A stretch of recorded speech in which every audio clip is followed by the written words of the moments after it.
You don't talk about it, but you know it's there. That click, that scroll, that urge. It starts innocently.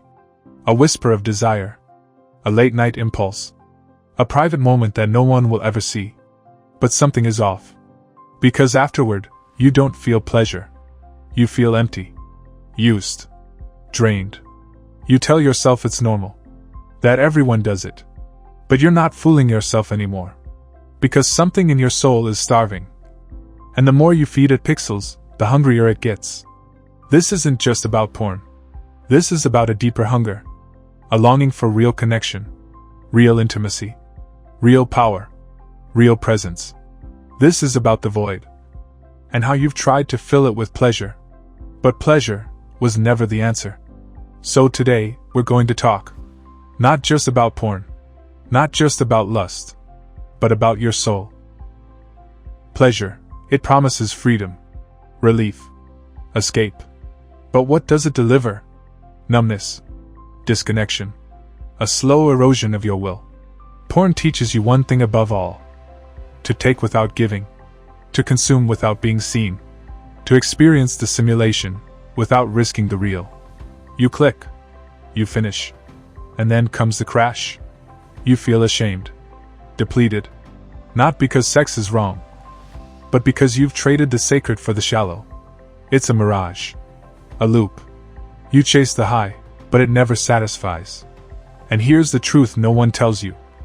You don't keep going back because you're weak. You go back because you're hungry. For something deeper. Something real. But you've forgotten how to find it. You were made for connection. For union. For ecstasy. Not this. Not dopamine shots and hollow orgasms in the dark. Every addiction is a wound in disguise. You're not addicted to pleasure. You're addicted to escape. There is a void inside you. And it has many names. Loneliness. Pain. Shame. The feeling of being unseen, unloved, unworthy. And every time you reach for that screen, you are running from that void. But here's the paradox. The more you run, the bigger it gets. You've tried to outrun it with fantasy. But the void isn't your enemy. It's your mirror. It reflects everything you're afraid to feel. The fear of not being enough. The pain of rejection. The yearning to be touched. Not just physically, but spiritually. Porn doesn't heal the void. It deepens it. Because it offers connection without closeness. Pleasure without presence. Escape without transformation. And the longer you stay in the loop, the more you lose your connection to your own soul. What you're hungry for is not more porn. It's not more pleasure. It's not more fantasy. It's truth. It's depth. It's love that doesn't vanish when the screen goes dark. You crave to be seen, to be chosen, to be known, not just for your body, but for your being. This hunger is sacred. It is the part of you that refuses to be tamed by the world's shallow pleasures. But when you numb it with porn, you silence the very cry that could lead you to God. Sex was never meant to be entertainment. It was meant to be a portal. Into ecstasy, yes, but also into death. Into rebirth. Into wholeness. Porn reduces the divine into a transaction. It hijacks the sacred for the sake of stimulation. And your soul knows this. That's why you feel the ache. That's why it haunts you. That's why no matter how much you consume, you never feel full. Because this isn't about porn. It's about the sacred. And how far you've drifted from it. Your brain was never built for this. Not for infinite novelty. Not for thousands of naked bodies. Not for a flood of synthetic orgasms with no soul. Every time you open that tab, your brain lights up. As if you've accomplished something monumental. As if you've made it. Conquered. Connected. But it's all a lie. A biochemical illusion. Dopamine surges. Then crashes. Then you chase it again. And again. And again. Until your brain is rewired. You stop finding beauty in reality. You stop feeling aroused by real women. You stop dreaming. Because porn has trained you to need more, while becoming less. This is neurochemical bondage. Your reward system has been hijacked. The part of you that once sought purpose and creation now fixates on pixels and private releases. This isn't your fault. But it is your responsibility. Because the longer you stay in this loop, the harder it becomes to return. And that's the real tragedy. Not that you watch porn, but that you forget what it feels like to truly live. To feel fire. To feel focus. To feel desire not as a craving, but as a calling. You don't tell anyone. Of course you don't. Because porn lives in the shadows. And shame is its silent accomplice. You carry it like a weight. The guilt. The self-loathing. The feeling of being a fraud. You smile during the day. You perform. You pretend. But deep down you feel split. Like there's a version of you that you're hiding from the world. And that version, the one who gives in, who watches, who regrets, that's your shadow. But here's the secret. Your shadow doesn't need to be killed. It needs to be seen. Porn thrives in darkness. But your healing begins with light. You must face what you've buried. The childhood wounds. The feelings of not being enough. The fear of rejection. The desire to feel wanted, even if just for 5 minutes. This is shadow work. And until you look it in the eye, you'll keep searching for redemption in the wrong places. Shame cannot heal you, but honesty can. Radical, gut-wrenching, soul-bearing honesty. Because the moment you stop hiding is the moment you start becoming whole. There's a seducer in your pocket. A siren with endless faces. And she never says no. She's always available. Always eager. Always perfect. And she's fake. But your brain doesn't know that. Your heart doesn't know that. Your body doesn't know that. So you fall. Over and over again. To a fantasy that isn't real. But feels better than anything else in your life. This is the age of digital desire. An era where real women, real intimacy, feel too complicated, too slow, too vulnerable. So you choose the easier path. Swipe. Tap. Release. Forget. But in doing so, you are training your nervous system to fear real connection. To fear being seen. To fear rejection. To fear love. Porn turns you into a consumer of bodies, not a lover of souls. And while you chase those curves on the screen, you forget that there are living, breathing, imperfect, sacred women in the world, waiting not to be watched, but to be witnessed.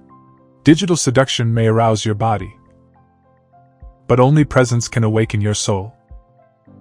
They told you this was freedom, that a man who watches porn is modern, empowered, sexually evolved.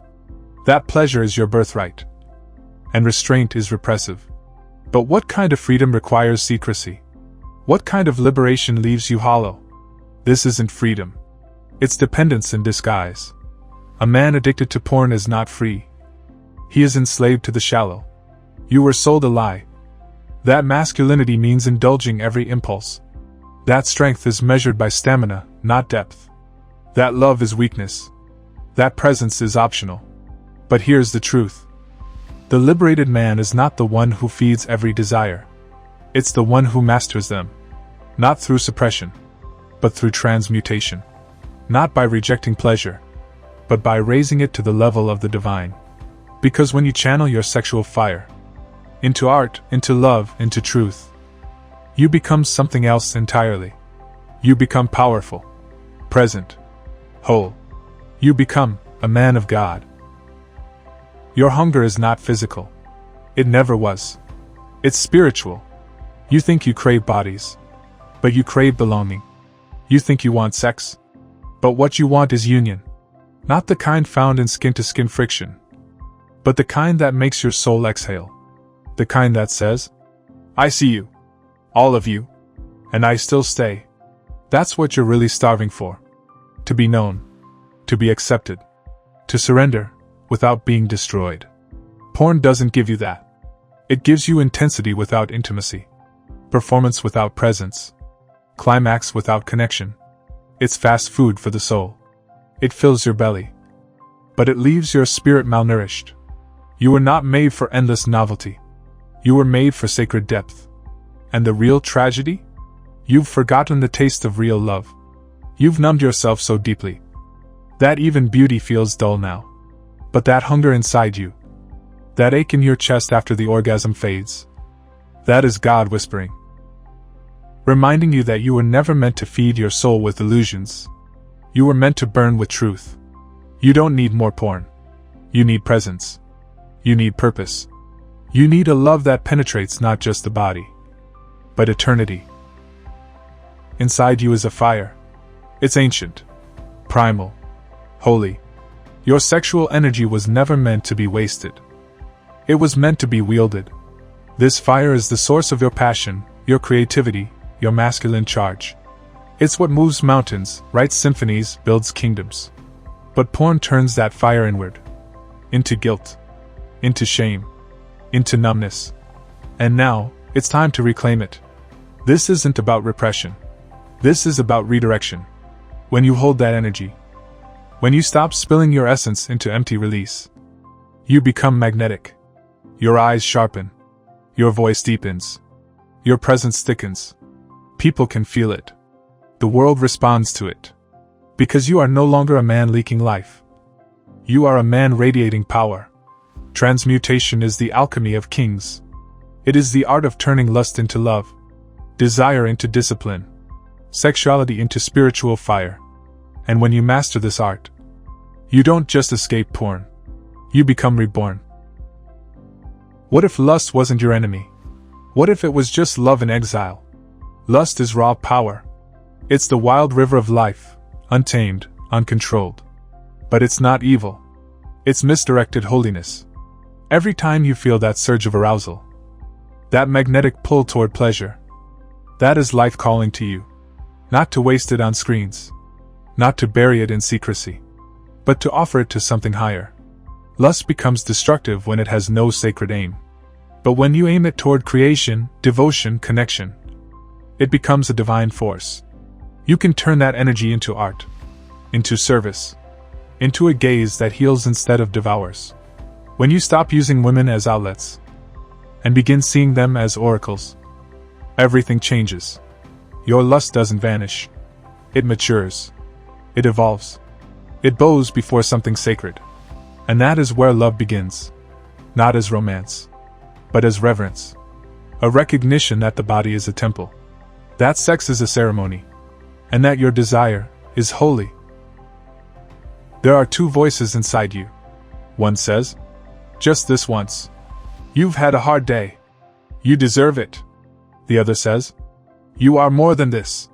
You were made for greatness. One wants comfort. The other wants freedom. One settles for survival. The other demands transformation. And every time you choose porn over presence, you feed the smaller voice. The voice of the addicted self. But every time you resist, every time you breathe, feel, and stay with the discomfort, you awaken the higher self. He is not afraid of urges. He is not bound by impulses. He sees through the illusion and walks toward truth. He is not perfect. But he is awake. And he is inside you. Waiting. Every time you choose not to run. Not to numb, not to escape. You become more him. More focused. More free. More real. This is the battle you fight alone. In silence. In private. In the space between the click and the choice. But it is the battle that will define the rest of your life. Because in the end, you don't become who you dream of being. You become who you choose to be in the dark. Something in you must die. Not your desire. Not your masculinity. But the part of you that clings to comfort, that hides, that numbs itself to truth. The addicted self cannot be negotiated with. It can only be sacrificed. And that sacrifice will feel like death. Because letting go of porn means letting go of your escape. Letting go of who you thought you were. Letting go of the lie that you are only your urges. But from that death, something sacred begins to rise. At first, it's quiet. You start feeling again, raw, unfiltered. Loneliness hits. Boredom stings. But so does joy. So does all. So does love. You begin to look people in the eye again. You walk with presence. You speak with weight. You touch with reverence. And what you thought was sacrifice was actually resurrection. You are not just quitting porn. You are burying the version of you who needed it to survive. And in that burial, you plant the seeds of the man who is fully alive. Not perfect. Not finished. But whole. You are here now. Not as a boy chasing pleasure, but as a man returning to his power. You've seen the void. You've touched the wound. You've tasted the emptiness behind the orgasm. And now you walk differently. You no longer seek women to consume. You seek to honor them. To meet them not with hunger, but with soul. You no longer spend your nights escaping. You spend them building. Your focus sharpens. Your creativity returns. You begin to feel your sacred fire come back online. And this fire, it's not just sexual. It's spiritual. It animates your purpose. It electrifies your presence. It magnetizes your future. You walk into a room and you don't need to say much. Because your energy speaks for you. You are no longer just a man. You are a force. Because you've reclaimed what the world tried to steal. Your discipline. Your vision. Your soul. This journey isn't easy. But it's worth it. Because the man who rises from addiction is the man who cannot be broken again. You were born with fire in your bones. Not to waste it on pixels, but to ignite the world. You are not starving anymore. You are becoming. So choose again. Choose presence. Choose power. Choose the path that brings your soul home. You've tried the numbness. You've lived in a loop. You know where that road leads. But this time, let it end here. Let the addicted self die. Let the fire return. Let your heart open again to the real, raw beauty of this human life. Because you were never meant to be a slave to pleasure. You were meant to channel it into something holy. This is not just recovery. This is resurrection. And you are not broken. You are becoming whole. One sacred choice at a time.